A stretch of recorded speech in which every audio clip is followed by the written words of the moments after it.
Ayrton Lemos, dentro dos assuntos hoje que nós vamos falar, eu tenho o primeiro assunto que é sobre o 66º Prêmio Ari Banrisul de Jornalismo. E a Acústica FM e Ayrton Lemos estão concorrendo a um dos prêmios. Você que tem uma experiência maior que eu nessa área de jornalismo, já labutou bastante nessa área, o que significa esse prêmio para vocês, para os veículos de comunicação? Ele é considerado o mais importante do Rio Grande do Sul, tem o apelido de Oscar, né, do jornalismo gaúcho, e só de estar já nessa final, entre os 5 primeiros, né, do Rio Grande do Sul, e a gente está na categoria reportagem especial documentário áudio. Então a gente concorre nessa categoria e também na reportagem especial sobre o tema enchente. Sim. Foi o nosso tema. Eu escrevi, fiz uma matéria de 20 minutos sobre a cobertura da Acústica FM, Fábio. Mas o interessante dessa reportagem é que ela não é só um resgate da cobertura da acústica aqui na capital, mas ela aponta caminhos e também soluções que são complexas para esse problema. Então, foi uma matéria que resgatou, porque foi uma cobertura full-time, Fábio, lembras muito bem, densa, complexa, de entradas ao vivo a todo momento. E eu digo o seguinte, né, que esse prêmio, já chegar na final é um prêmio, para mim, acredito que para nós todos, esse prêmio é para acústica. Né? Eu represento a empresa aqui em Porto Alegre, porque essa cobertura foi muito intensa. Nossa, né? A gente não esperava, nunca tinha acontecido isso em Porto Alegre. E, Fábio, eu lembro o seguinte, que no Jornal da Acústica do dia 2, até eu abro a matéria com isso, eu lembro que a gente entrevistou o Melo, a cobertura da imprensa estava centrada lá na região dos vales. Né, a maioria, porque começou por lá de novo, a gente foi em todo o Rio Grande do Sul praticamente, né? E a imprensa deu atenção lá porque acontecia novamente. E aqui, a gente ficou aqui, né? Não tinha nem como chegar lá também. E eu fui entrevistar o Melo e ele disse o seguinte: vai ser pior que a enchente de 41. Não, mas só um pouquinho, tá errado isso aí. E ele usou na entrevista para a Acústica, foi uma das primeiras rádios que eu ouvi, se não foi a primeira, usando dados do clima-tempo. E aí eu disse, não, isso é a nossa manchete, né, da abertura, e fiquei apavorado, porque a enchente de 41 foi aquele desastre. Então o Melo já dizia, e na sequência, durante a tarde, o Eduardo Leite confirma, numa live, lembra que eles faziam várias lives, e o Eduardo Leite confirma. Então ali a gente sabia que teria muito trabalho pela frente, mas não imaginava que seria, que devastaria Porto Alegre, né, Fábio? Deixa eu fazer um resgate desse assunto aqui. O Prêmio Ari de Jornalismo, ele inicia em 1959. A gente sabe que muitos tipos de matérias foram criadas para a questão da enchente. Existem prêmios diferentes, prêmios de vídeo, prêmio de foto, prêmio de cobertura jornalística, de áudio.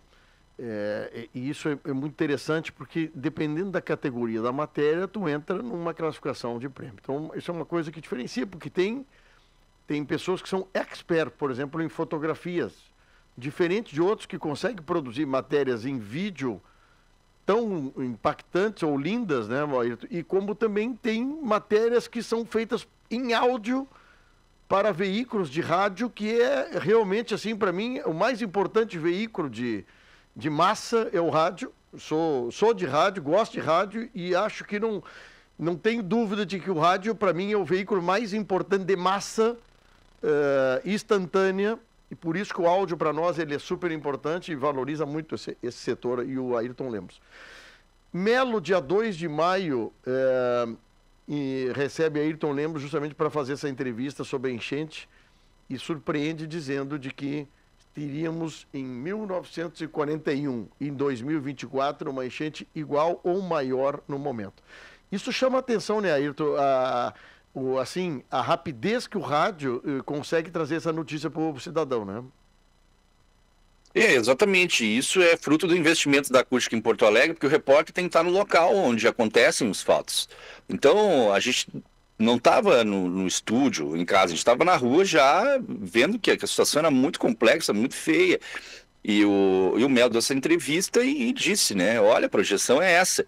E sobre essa questão do áudio, eu acho fundamental, Fábio, porque poucas emissoras dão espaço já para esse tipo de matéria em áudio. E ela mexe com a imaginação do ouvinte, né? Porque você lida ali com a mistura dos sons, né? Do som ambiente, das trilhas, com as entrevistas e com as pessoas que sofreram esse problema. Então, todo momento que a gente pensava em cansar, eu sempre lembrava da situação das pessoas no Sarandi, aqui no nosso bairro, no Menino Deus, onde eu moro, a Cidade Baixa, né, que a gente frequenta bastante, submersa. E sempre, Fábio, que é uma tristeza aqui em Porto Alegre, né, quando acontece esse tipo de temporal, as ilhas são os primeiros bairros, né, ali da região dos arquipélagos a serem atingidos, né? É um problema social que é muito difícil de resolver e que os governos deveriam dar muito mais atenção nesse sentido. Agora, Fábio, eu acho que cabe a nós, como jornalistas, como repórteres, entender que a enchente não terminou. Que a gente precisa seguir cobrando as autoridades para que a gente construa um sistema de proteção de cheias complexo. Eu acho que essa é a nossa missão agora, não esquecer, até para cobrar os governantes nesse sentido. Eu abri a matéria aqui, só para a gente poder... Estou arrepiado, assim, né? Que coisa interessante e a gente fazer parte da história, mesmo triste, né? É fazer parte da história, independente de... Mas a expectativa nossa naquela época era de mais uma enchente, mas não do tamanho da envergadura e em níveis como aconteceu à altura da água dentro de Porto Alegre. A minha mãe e meu pai, que já são falecidos, eles nos contavam ao longo da vida o que foi a enchente. E quando eu ia a Porto Alegre, levavam o dele, mostrava porque a Rua da Praia... em Porto Alegre, né, era uma rua que tinha recebido água naquela época. E depois, durante a enchente, ou quando começou a baixar o rio, que nós conseguimos atravessar para lá, eu pude, de viva voz, enxergar como Porto Alegre, o centro de Porto Alegre, recebia água 80 anos depois, né? Então, Ayrton, esse impacto que deu em todos nós, por isso passou políticos querendo retirar o muro da Mauá, por isso fizeram outras coisas que tornou mais frágil, por exemplo, a capital Porto Alegre, por isso que permitiram que pessoas... Por que permitiram que pessoas também fossem morar em beira de rios ou do Lago Guaíba dessa forma? Por que tem problemas estruturais de bombas que estão lá, mas não funcionam, não revisam? Então é isso que tu disseste, o assunto enchente, ele tem que ser enxergado e revivido a cada mês para que novas soluções sejam feitas para diminuir o impacto caso isso aconteça de novo, né? Exatamente. Eu acho que essa cobertura da acústica ela é diferenciada porque o que a gente fez? A gente estava em loco no momento que estourou o problema no centro de Porto Alegre, visitou vários bairros e acompanhou ao vivo, mas também sempre nas coletivas, num primeiro momento respeitando o momento de serviço, ajudando os governos nesse contexto, com informações né, a respeito de abrigos, entre outras questões, orientando a população, mas depois, quando...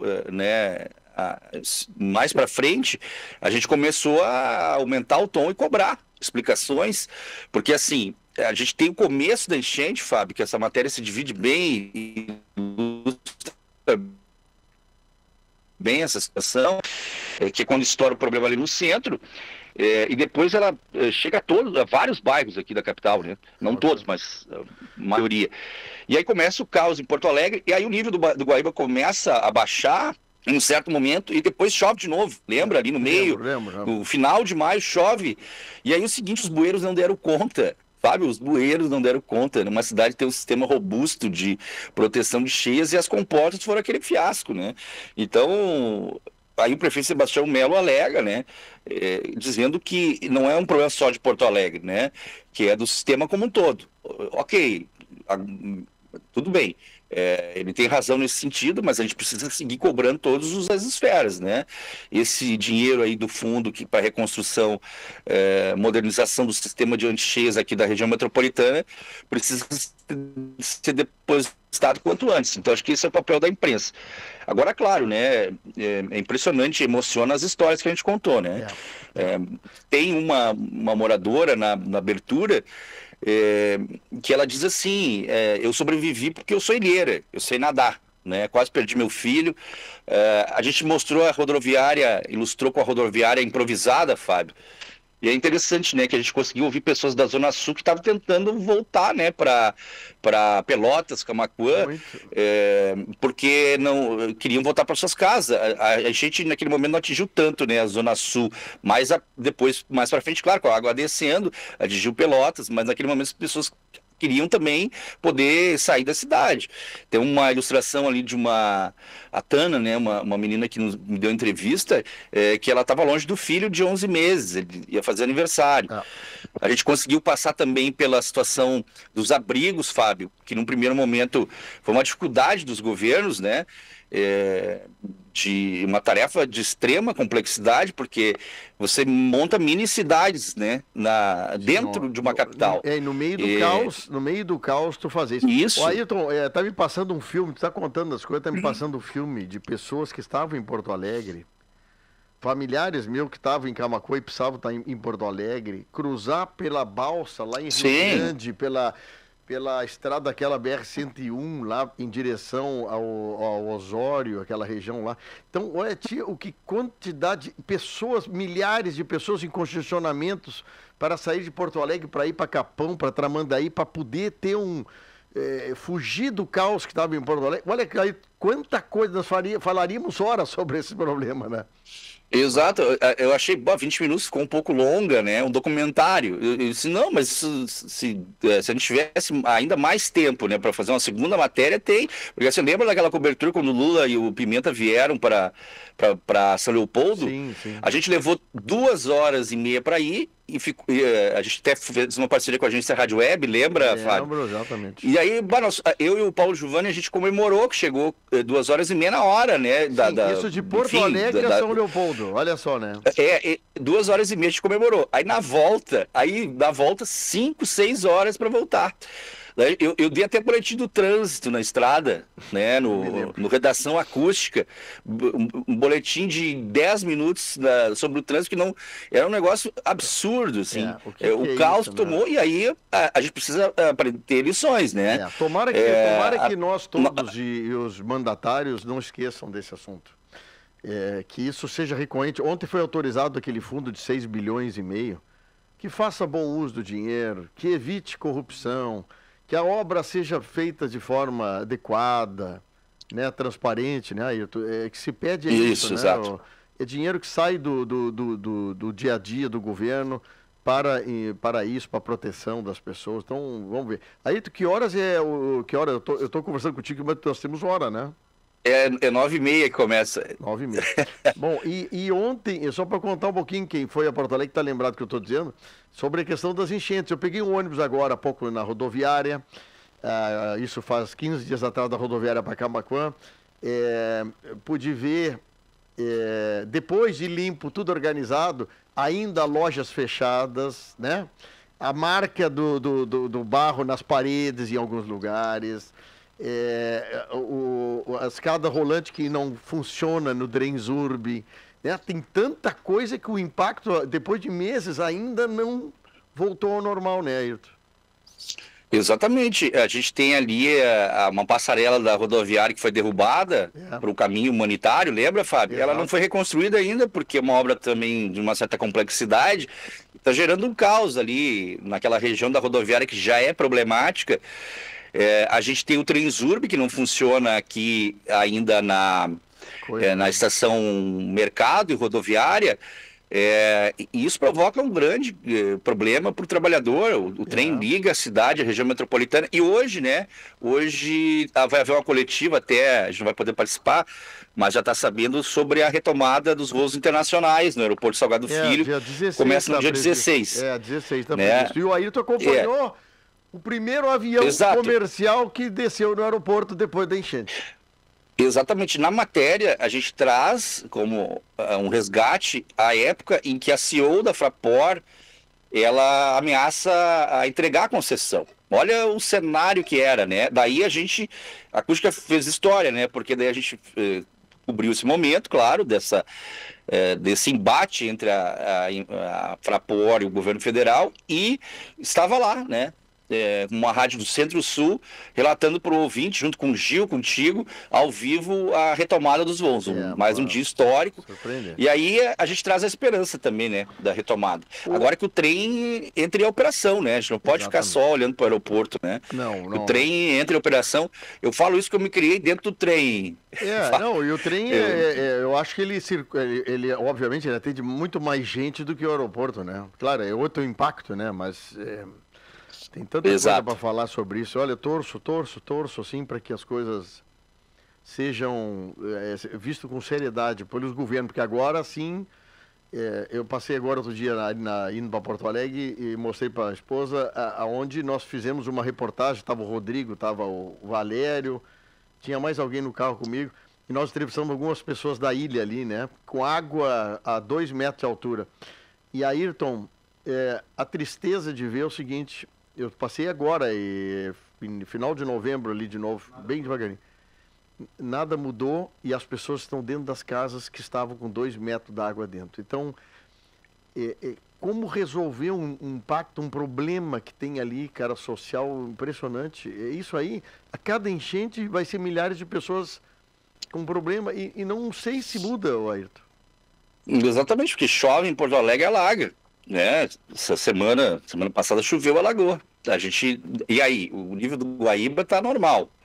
O problema é micro, né, Fábio? É uma questão de que vai ter que investir, além do hidrojateamento, que é essa limpeza dos bueiros, em sensores, segundo o IPH, né? Sim, que depois que a gente começa... de Pesquisas Hidráulicas da URGS, né? Depois que a água vem, a chuva vem, tu não tem como limpar bueiro. O bueiro tem que estar limpo antes da chuva, né? E isso é um problema da sociedade, não é do governo. A sociedade também tem que... Também. Nós temos imagens ali que as bombas estavam paradas ali perto da arena do Grêmio por causa do lixo que se acumulou do entorno das bombas. Então é umas coisas assim que... Pá. Ayrton, 8h55. Só para fazer uma manifestação aqui, para nós, assim, é uma alegria ter o nome da Rádio Acústica num prêmio desse. Acho que, assim, de primeira mão, a tua presença, parceiro nosso de longa data, também é uma honra. Eu acho que para ti, como jornalista raiz, que nem os teus colegas aí, o pessoal, quando fala em Ayrton Lemos, esse é da raiz. O Eduardo Leite, governador do estado, cada vez tem entrevista, ele bate nas costas do Ayrton e diz: esse cara tá de novo. É um dos caras mais presentes da coletiva do governo do estado, nas boas e nas ruins, né, Ayrton? É a Acústica e o Ayrton Lemos. Então o governador me disse isso, não mandou para ninguém, me disse isso. Esse cara é o mais presente no Palácio. Isso é importante, né? Porque quando a Acústica em Porto Alegre foi criada, a gente enxergou um espaço que era trazer informações do Estado para a região Centro-Sul. E o repórter precisa estar em loco, né? E mostrar as coisas do governo com um olhar jornalístico, não criminalizando ações, mas também fazendo jornalismo e mostrando problemas e também os feitos do governo. Então é básico, né? É uma neutralidade na cobertura, exaltando o serviço que o governo presta em alguns momentos e apontando também problemas, né? Que o bom jornalismo manda, essa neutralidade, esse equilíbrio, isonomia que a gente diz, né, Fábio? Isso é muito bom, cara, muito bom. Para nós é um aprendizado que estamos todos nós tendo. Amigo, eu vou ficar ansioso aqui a partir das 9h30 para saber... Daqui a pouco, né? Sabe como é que é? Daqui a pouco nós fizemos gol hoje de manhã, né? Pois é. Eu dormi mal, né? Sabe como é que é Sagitário? Também né? Uma pilha de ansiedade. Não tem chá de camomila e melissa que dê conta da ansiedade. Né? Mas assim, daí pelo menos eu falei, eu fico mais tranquilo, né? Não, mas é isso aí. Quando a gente conversa, fica mais tranquilo. Exatamente. Ayrton, obrigado, um abraço e vai mandando notícia, tá bem? Sim, agora vou lá lavar os cabelos, né? Exatamente. Fazer uma apresentação boa. Fica bem bonito para nós lá, tá, meu amigo? Vou te aplicar essa hora. Tá bom, um abraço, Ayrton. Até mais. Um abraço a toda a equipe. Obrigado.